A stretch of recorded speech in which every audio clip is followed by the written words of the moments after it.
दूर किसी घने जंगल में एक अनोखा राज छुपा हुआ था।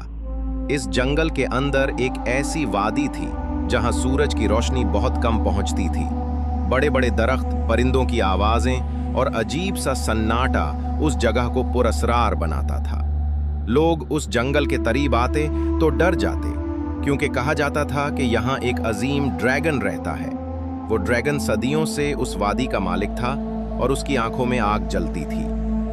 एक दिन एक शेर उस जंगल में आया। शेर बहादुर और गुरूर करने वाला था। वो अपनी ताकत पर घमंड करता और कहता कि जंगल का बादशाह वो है। लेकिन जब उसे ड्रैगन के बारे में मालूम हुआ तो उसने फैसला किया कि वो ड्रैगन से मुकाबला करेगा, ताकि सब जान लें कि शेर ही असल बादशाह है। शेर जब वादी की तरफ बढ़ा तो उसे एक बंदर मिला। बंदर शरारती और चालाक था।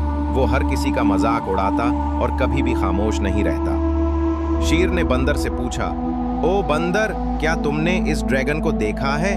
बंदर हंसा और कहा, हाँ, मैंने उसे दूर से देखा है। वो इतना बड़ा है कि अगर तुम उसके सामने गए तो तुम्हारी दहाड़ भी चूंटी की आवाज लगेगी। शेर को गुस्सा आया, लेकिन बंदर ने फिर कहा, अगर तुम चाहो तो मैं तुम्हें उसके पास ले जा सकता हूँ, मगर एक शर्त है, तुम्हें वादा करना होगा कि मुझे